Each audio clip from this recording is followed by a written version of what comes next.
Welcome to the Tech Mobility Podcast.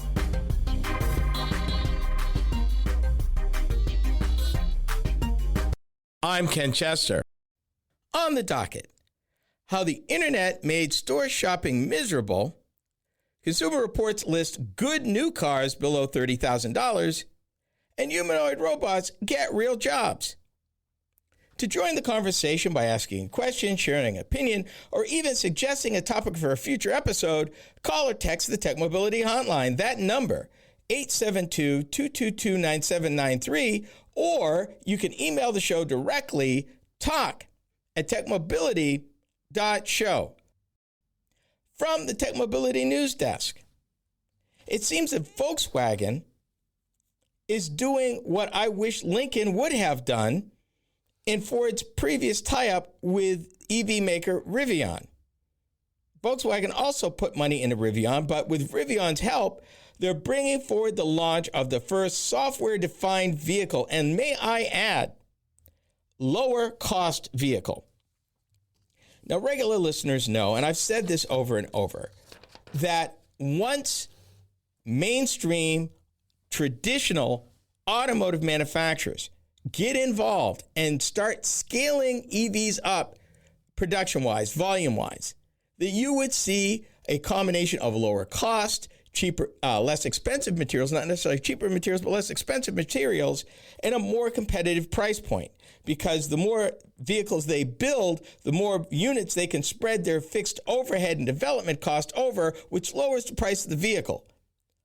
Another way you can cut those costs is by teaming up with somebody who already has the technology so that you don't have to reinvent the wheel.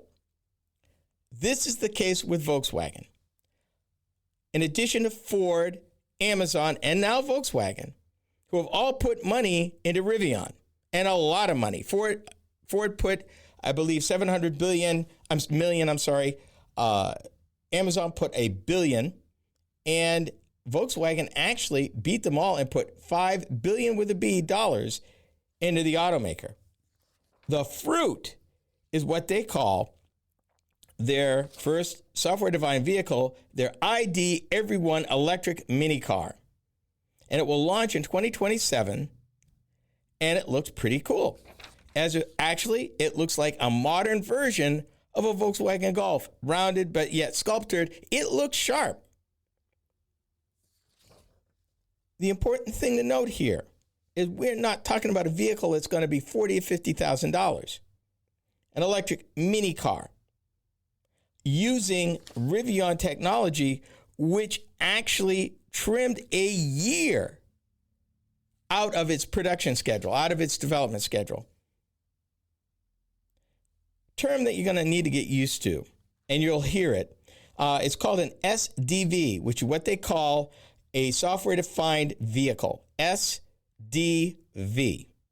You're going to hear that more and more often as automakers make the next move to infuse AI into their vehicles and make them even more like computers than they are now. Volkswagen Group's partnership with Rivian has helped the company bring forward the launch of advanced software functions, starting with this vehicle. And I misspoke. I said $5 billion. I'm sorry. Last year, VW Group invested $1.3 billion, which is still a lot of money, into Rivian for intellectual property licenses, which included a contribution from the VW brand itself. But you might be asking, this is a new term. What do we mean? How is that defined? An SDV, a software-defined car. Let me define it for you. The characteristics that qualify, in this case, the Volkswagen ID1, to be called an SDV include updatable and very performant electronic software architecture, which is something they're doing in their joint venture with Rivian. That's how they define it.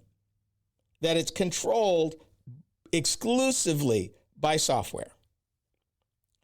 They expect this vehicle to go for the low 20s, or is it's going to be sold in Europe, roughly 20,000 euros. So you're right around the low 20s. An EV with Rivian DNA built by Volkswagen. I told you this was going to happen. And right now, and we've reported on it here, you can buy a very sophisticated EV in China right now for less than 15 grand, and in some models, less than 10. And they're very sophisticated even at that price point.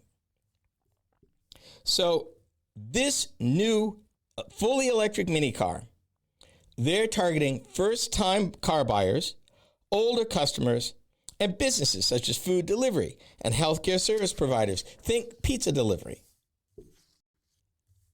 Think, between Uber Eats and DoorDash, things like that.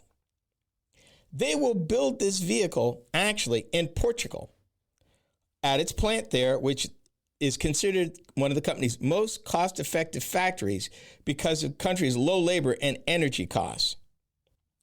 They're going to make money doing this, but it's going to be a challenge because making profitability even more challenging is that there's no derivatives. They're not going to share this with other Volkswagen siblings, which is something automakers do. They develop a chassis and they brand engineer it. The underpinnings may be in a variety of cars across a variety of brands within the stable of that particular automaker. And this is something that goes back at least 100 years. GM did it for years between their brands, Chrysler, Ford. Everybody's done that. Toyota, between Toyota and Lexus. That's not new. That is how the automaker is able to get volume and be able to recoup their development costs. That is as old as the hills. The reason why that Volkswagen teamed up with Rivian and is building this particular vehicle is they needed something to blunt the challenge, at least in Europe at this time, of the lower end of the Chinese EV revolution, which China companies are now exporting predominantly to Europe, Mexico, and Canada, as addition to a host of other countries. It may trickle into the United States, and given the current environment, probably not likely, but in the rest of the world, these global automakers need to be competitive. And right now, in the rest of the world, EVs are the way to go. Regardless of your position on whether you embrace them, would never own one, doesn't meet your needs, that's fine. But every single automaker that operates at a global scale has to look at all the markets, has to consider what is desired to be competitive in the markets they choose to compete. And right now, it's aimed at EVs. So the next challenge is, how do we get an EV for every market segment that is priced competitively, that is sharp and compelling, that people want to own? Rivian has something. Rivian, Lucid, they're on to something in how they make their vehicles unique and how they engineer in the uniqueness in a way that makes sense. I've not driven a Rivian yet. I have some colleagues that have, but I have driven a Lucid, and it's an amazing car. Lucid Air is an amazing car. I'm hoping to get to drive a Lucid Gravity this year, which is their first SUV. It promises to be awesome, and if it's anything like the car, it will be phenomenal. Automakers take the long view of everything. Because of the long lead times, because of the intense capital requirements for any model they bring to market, I don't care what it is, and because they compete in hundreds of different markets, most of which are outside the United States, they need to look at what's going to work. How are we going to make money? Where is the most profitable place we can build this vehicle for as little as possible and make the greatest amount of profit for our bottom line to recoup the investment that we're making? Part of that, and this is also history, is joint ventures. Automakers have been doing that for years. The 6-speed automatic in the United States, joint venture between Ford and GM. The 10-speed automatic that's in a lot of vehicles is a derivative of the 6-speed. But the core engineering was done together because the price tag to develop that new transmission, just one transmission, was $6 billion. And the automakers needed a way to knock down their costs, mitigate their risk in a way to bring something that was better than what they had. This is not new. I just wish Lincoln had did it when Ford was looking to have this done. I think it would be a phenomenal EV for Lincoln if Ford and Lincoln went that way with Rivian. They spent the money. They made the investment. Your local retail store never seems to have anything in stock. There's an app for that. You're listening to the Tech Mobility Show. Are you tired of juggling multiple apps and platforms for meetings, webinars, and staying connected? Look no further than AONmeetings.com, the all-in-one browser-based platform that does it all. With AON Meetings, you can effortlessly communicate with clients, host virtual meetings and webinars, and stay in touch with family and friends, all in one place and for one price. Here's the best part. You can enjoy a 30-day free trial. It's time to simplify your life and boost your productivity. AONmeetings.com, where innovation meets connection. Get started today and revolutionize the way you communicate. Social media is the main place to be these days, and we are no exception. I'm Ken Chester, the Tech Mobility Show. If you enjoy my program, then you will also enjoy my weekly Facebook videos. From my latest vehicle reviews to timely commentary of a variety of mobility and technology-related topics, these short features are designed to inform and delight you. Be sure to watch, like, and follow us on Facebook. You can find us by typing the Tech Mobility Show in the search bar. Be sure to subscribe to our Facebook page. Social media is the place to be these days, and we're no exception. I'm Ken Chester of the Tech Mobility Show. If you enjoy my program, then you will also enjoy my weekly Instagram videos. From the latest vehicle reviews to timely commentary on a variety of mobility and technology-related topics, these short features are designed to inform and delight you. Be sure to watch, like, and follow us on Instagram. You can find us by typing the Tech Mobility Show in the search bar. For those of you that listen to podcasts, we have just the one for you. Hi, I'm Ken Chester. Tech Mobility Topics is a podcast where I upload topic-specific videos each week. Shorter than the full show, these bite-sized programs are just the thing, particularly if you're interested in a particular topic covered on the weekly radio show. From Apple Podcast to iHeartRadio and many podcast platforms in between, we got you covered. Just enter Tech Mobility Topics in the search bar wherever you listen to podcasts.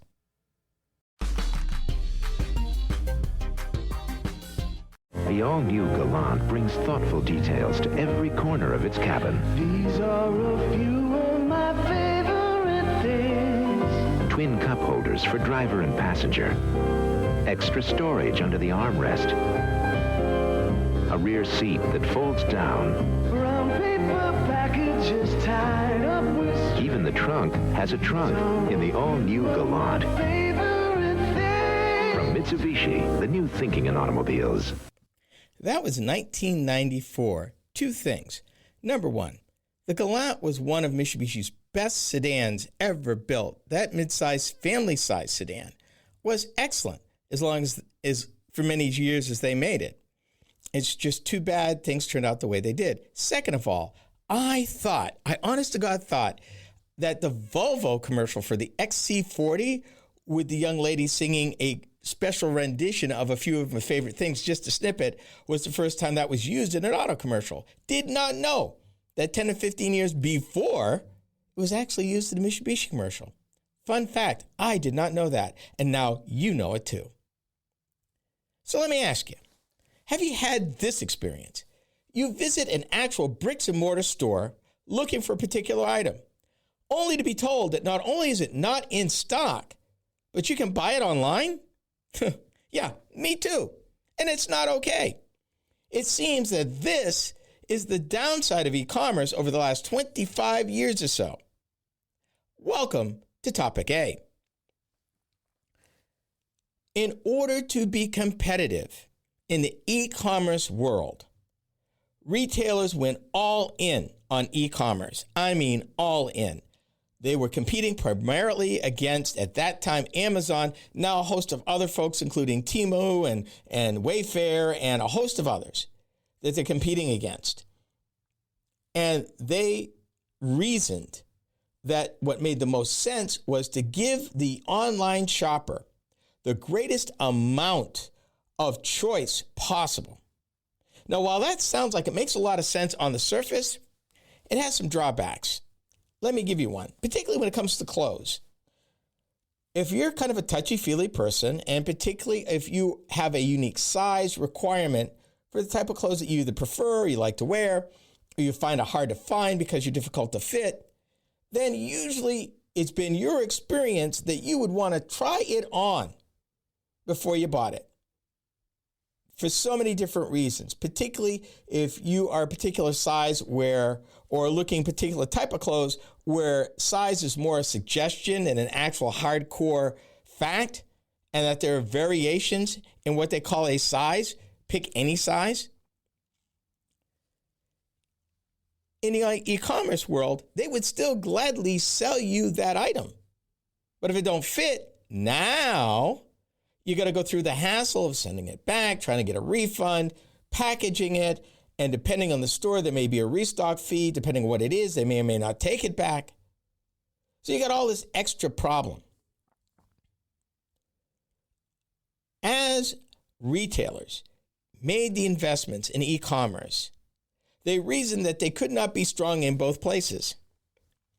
So they skewed their variety, they skewed what they had available towards e-commerce, which means their stores, and bear in mind, this is prior to AI, and there's a reason why I'm mentioning that. Their stores didn't stock everything that you could get online. Now, I mentioned clothes, but I've had this happen with technical stuff, with stuff I wanted, and other stuff that was locked up. I'm like, really? I just bought a few items recently. What did I buy?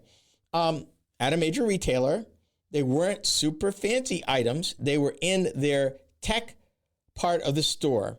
I wanted an extension for my Android's phone. I wanted a cord. My cord failed. I wanted a new cord. It was under lock and key. It's a $10 item. My goodness, really? And then I looked for a wired keyboard, a USB keyboard. That wasn't under lock and key.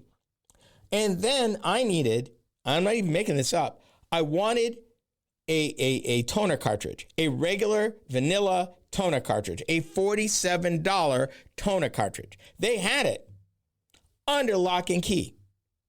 I'm like, are you serious right now? And that's when you can get this stuff. Retailers claim that the practice of being out of stock like that, but available online, is so common. They've got a name for it. Some call it SOS, Save Our Sale. Other ones call it retail gymnastics. And if you're looking for a particular thing, that's exactly what it is. The consulting firm Alex Partners studied 30 retailers and found on the average only 9% of their online women's clothing assortment was available in physical stores. For department stores, it was even worse. The percentage was 7%. And if it was a mass merchant, still even worse at 2%. The only type of store that had better numbers was the specialty retailers, but even they basically had a third of their stuff available. Now, their argument is that it's hard to determine where to ship inventory store to store in terms of what will sell, what won't, because that gets into carrying costs of inventory, laying around not selling. That's tying company money up. If they have a central warehouse where everything is, then it does not matter because it's all there and it's being shipped not just all over the country, but theoretically all over the world. And the costs are way less in some areas because they don't have inventory sitting dead. However, what they save in not shipping into the stores is eaten up in shipping cost. So how do you win? Packing and shipping, eat it up. So if you're a retailer, do you ship it? If I have 150 stores across the United States, will I send my full catalog to every single store? Probably not. But what if you're in one of those stores and exactly what you want is in the catalog, but not in the store? But they tell you, hey, gee, look, we can ship this stuff to you. Just go online or take a picture of this QR code. America is a economy of I want it now. I want to sample it now. I want to take it home now. If I go out shopping, I want the instant gratification of buying what I went out to buy now. I don't want to wait for it. Not even a day. Not even a day. So while e-commerce has its advantages, And companies have gone to great lengths. Some company representatives will actually argue maybe they went a little too far, and the pandemic has a lot to blame with that because when nobody was out, everybody was ordering online, so they put all their eggs in one basket, and the bricks and mortar stores starved. Now, there are some standouts who have managed to keep shopping fun. One of these, Nordstrom, is known for superior service, and customers love hunting through the racks at TJ Maxx looking for a deal. Full disclosure, my wife is one of them. For Valentine's Day, I actually bought her a $75 gift card at TJ Maxx. And trust me, that was like Christmas for her. Christmas time. She is a shopper who is into the tactile experience of shopping. She wants to buy it. She doesn't want to necessarily order it. She wants to go in the store, find it, experience it, buy it, bring it home. And there are a lot of people like her. So what do? Companies are trying to revisit and rejiggle. I think AI will help that. We'll see. With new car prices at record highs, you can still buy a decent new car for much less. Consumer Reports shows the way. This is the Tech Mobility Show.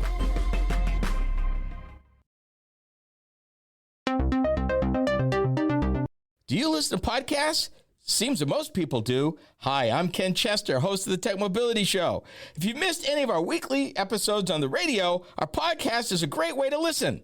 You can find the Tech Mobility Podcast just about anywhere you can enjoy podcasts. Be sure to follow us. From Apple Podcasts to iHeartRadio and many platforms in between, we are there.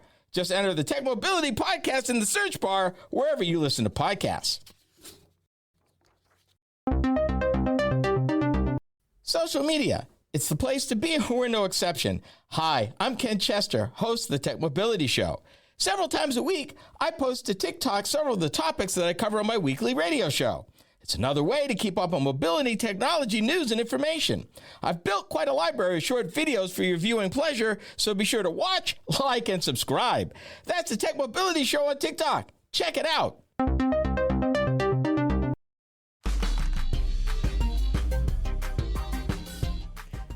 Here's a number for you. $49,740. That is the average transaction price for a new vehicle, according to Kelley Blue Book, in December 2024, near the all-time high.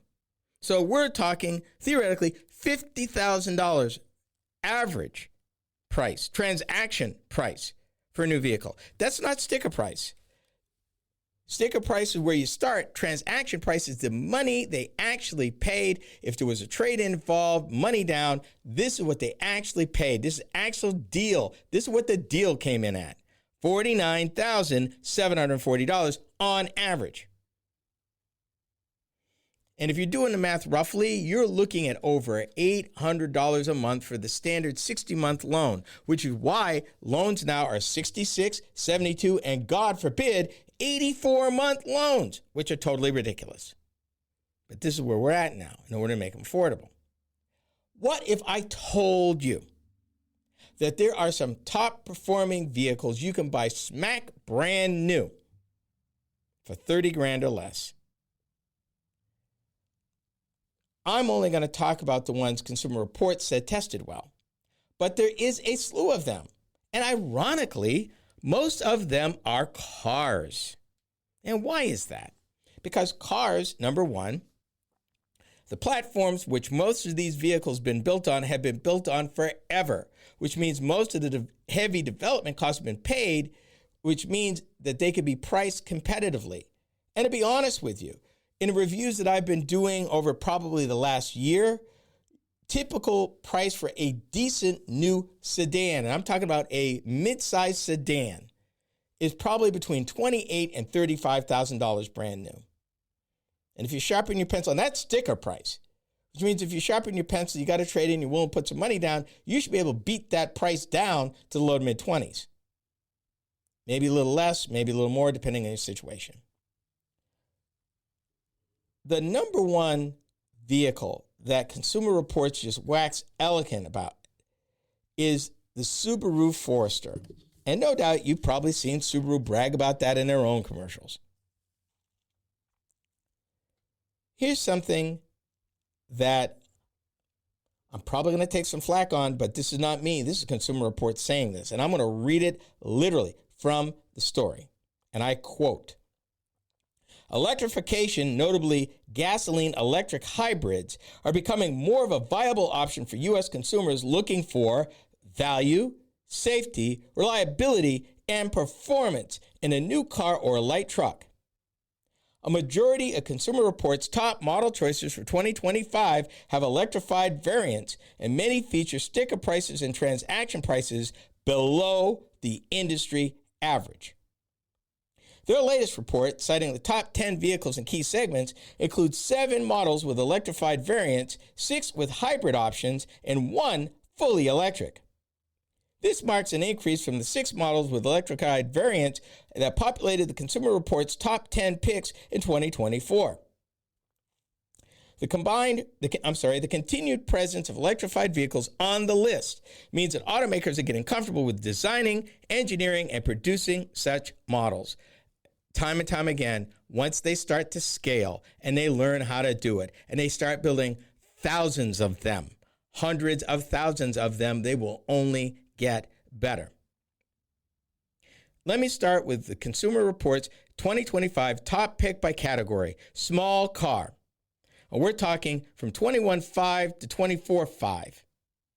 Nissan Sentra. And the Sentra has been a nameplate that's been around forever and has been reliable forever.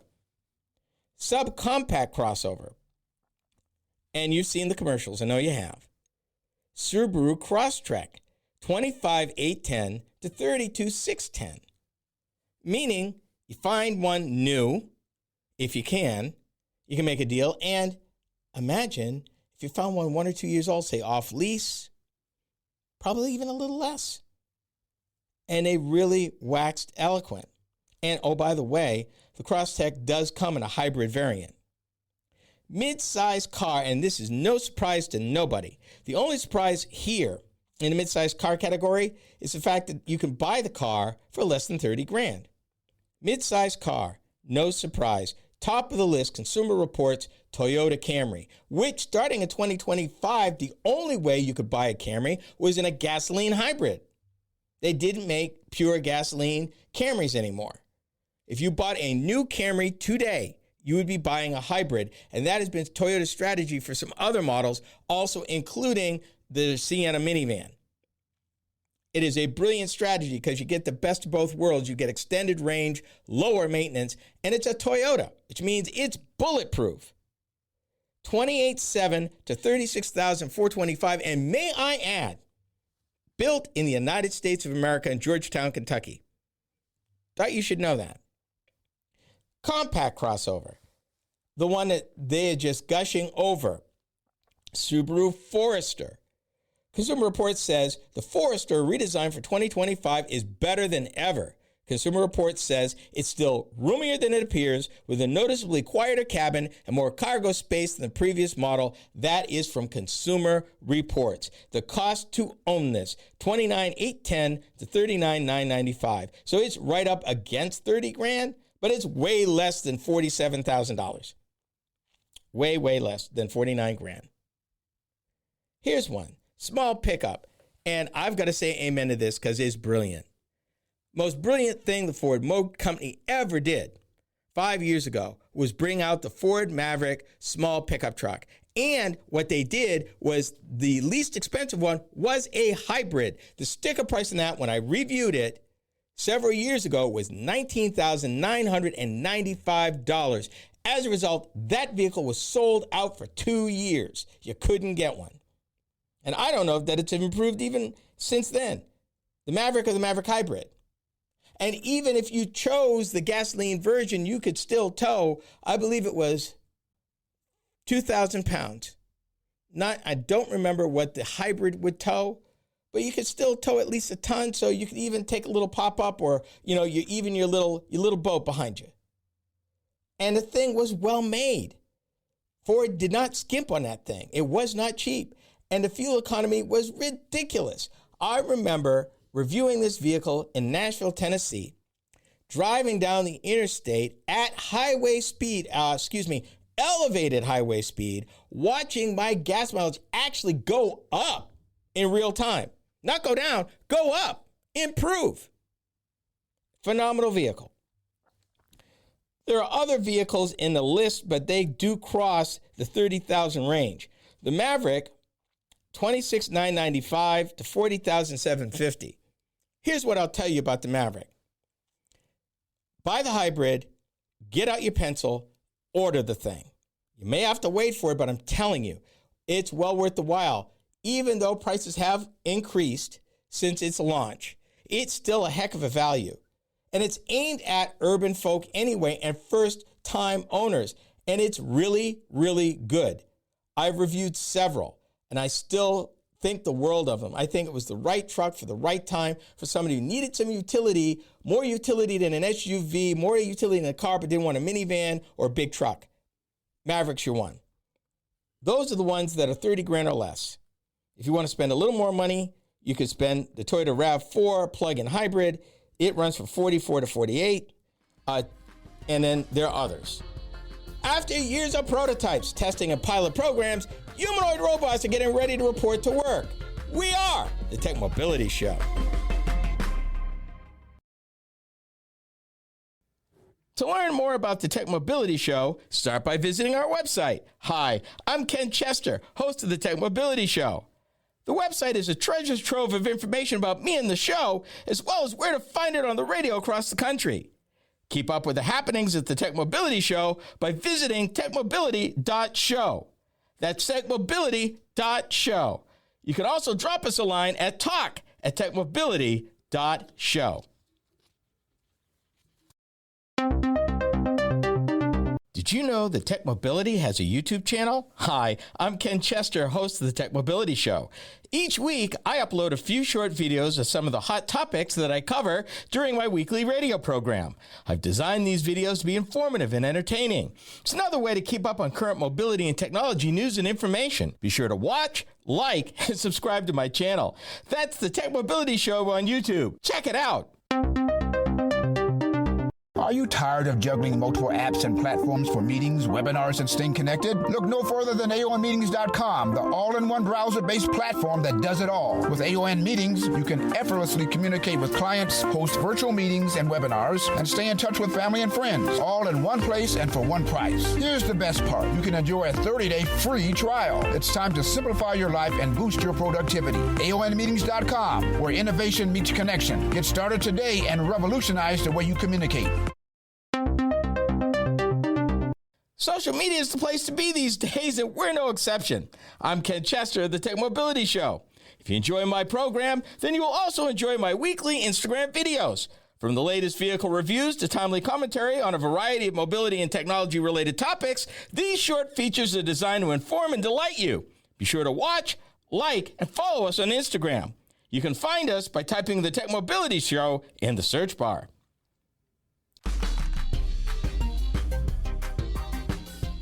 After years of testing and development, humanoid robots are taking their place in warehouses and on or near assembly lines on the factory floor. Make no mistake, this new generation of robots are in fact replacing actual human beings. This is actually happening in real time. It's not a thought process or a probability or possible. It's happening right now. So here's the question. Should we be concerned? This is topic C. I'm looking at a Wall Street Journal article. It talks about a pair of human-shaped robots made by Agility Robotics, and it's working in a warehouse that basically stocks Spanx clothing, and these robots stoop to retrieve bins full of Spanx shapewear and then carry them to a nearby conveyor belt. While their jobs may be straightforward and menial, these digit robots are a direct replacement for the humans who would otherwise be doing this work. They're also a flexible bridge between the other less versatile automated machines common in warehouses and factories. In this way, a humanoid robot like Digit represents the next step in an evolution that stretches back to the invention of the assembly line, and that was back in 1913. And the speed up and automation of processes essential to e-commerce, manufacturing, agriculture, and every other part of our physical and built environment. Where are we going? As we get more technical as a society, as we get used to, accustomed to instant gratification, whether it's e-commerce or whatever we do, business is developing the machinery and the ways to get what you want, when you want it, however possible. In doing that, they're eliminating the variables. Well, guess what? Human beings are very variable. We get tired. We get hurt. We get sick. We actually want to go home after 8 hours. We want to take a break. We got to go to the bathroom. We come in late, we leave early. All these things. Imagine if you could streamline the process and get machinery in those places where those variables are eliminated. Just the return of time. Let's go a little further. Human beings as parts of a system, be it an assembly system, a warehousing system, a transportation system, we're variable. We get tired. Sometimes we're accurate. Sometimes we're less so. Sometimes we see it. Sometimes we screw up. We make a mistake. We put the wrong thing in the wrong place. Or we miss it completely. Imagine robotic, humanoid robotics that don't get tired, that don't screw up, that don't need a break. How much more production, work, value could you get out of them? I go back to Detroit because the auto industry is what I know. I've been in a number of assembly plants. And I can tell you just the difference. The reason why the vehicle you drive today, in part, is rattle-free, doesn't squeak, doesn't groan, is because it's machines and automated welders that are welding those bodies together 64, 72, 84 jobs an hour, each and every hour of each and every day that plant is open. They don't vary. They've been programmed to weld a certain way, to put sealant in a certain way, and they do it every single job, every single time. If you've seen the videos back in the day of men welding, how could different men weld the exact same way every job, every time, every day, every week? The answer, they didn't. As a result, the vehicles built back in the day were not as tight, were not as rattle-free, were not as perfect as vehicles are today. So what we're looking at is going from purpose-built stationary machinery on the line that's programmed to do a variety of things, to humanoid robots that could be programmed to even be in different parts of the factory during different parts of the day doing stuff completely different, but being able to mimic human function because, let's face it, our factories, our plants, our warehouses are designed for us. So if the humanoid robots can reflect a human being, yet be better and more consistent, because whether you like it or not, I don't care how technical, how efficient you are not as efficient or as consistent as a humanoid robot. But do understand, and I agree with you, they're only as good as their programming. But once you get the programming right, imagine that. So what's going on here? Well, according to this article, as global demand for new kinds of robots have shot up, mass manufacturing and falling costs for components are making them cheaper to produce. Just as important, new kinds of AI, some close kin to the kind that has upended priorities of the tech companies and governments since the debut of ChatGPT, are animating robot bodies in ways that simply weren't possible a few years ago. They like to use, when they're talking about humanoid robots, they use a term that I find uncomfortable. And they talk about it depends on their, quote, body plan, unquote. Meaning that they may sort of be humanoid, but might actually be hybrids of the humanoid experience. They might have wheels, or they may have different things in places there instead of hands. They sort of might look humanoid partly, but function in much different ways. While purpose-built robots continue to proliferate, be they wheeled conveyances or jog-shaped machines carrying guns, God help us, the advantages of a body plan like what I just talked about are beginning to carve out a niche for humanoid robots. Because, after all, like I said just a minute ago, the world is built for things that look and move like we do. It's full of stairs, gangways, shelves at shoulder height, sight lines at eye level. So following to the humanoid form makes it easier to slot robots into existing roles. Then there are the more subtle advantages of the human form. For example, we can pick up a heavy load by cantilevering them over our bent legs. By contrast, a robot with wheels and arms would have a much wider and heavier base to keep from tipping over.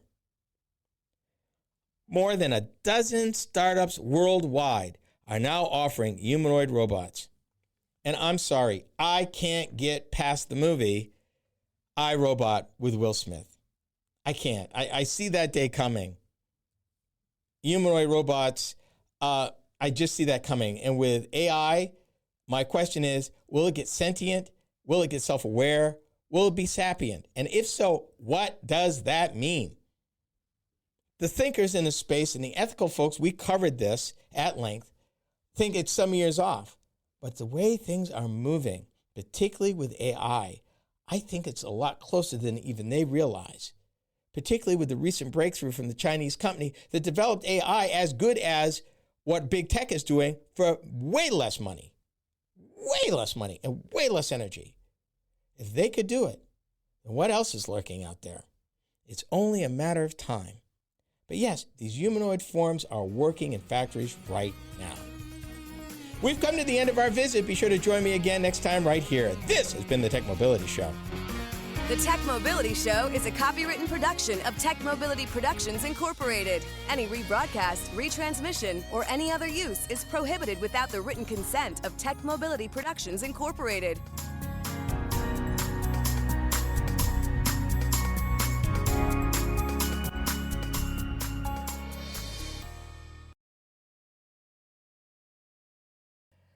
For those of you that listen to podcasts, we have just the one for you. Hi, I'm Ken Chester. Tech Mobility Topics is a podcast where I upload topic-specific videos each week.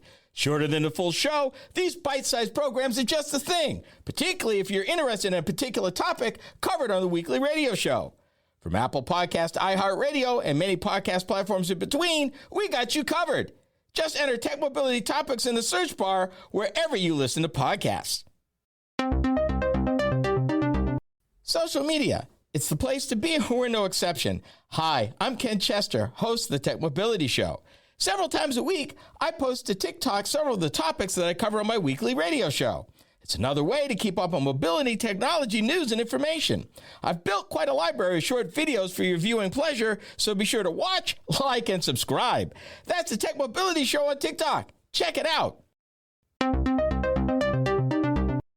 To learn more about the Tech Mobility Show, start by visiting our website. Hi, I'm Ken Chester, host of the Tech Mobility Show. The website is a treasure trove of information about me and the show, as well as where to find it on the radio across the country. Keep up with the happenings at the Tech Mobility Show by visiting techmobility.show. That's techmobility.show. You can also drop us a line at talk@techmobility.show. Do you listen to podcasts? Seems that most people do. Hi, I'm Ken Chester, host of the Tech Mobility Show. If you missed any of our weekly episodes on the radio, our podcast is a great way to listen. You can find the Tech Mobility Podcast just about anywhere you can enjoy podcasts. Be sure to follow us. From Apple Podcasts to iHeartRadio and many platforms in between, we are there. Just enter the Tech Mobility Podcast in the search bar wherever you listen to podcasts.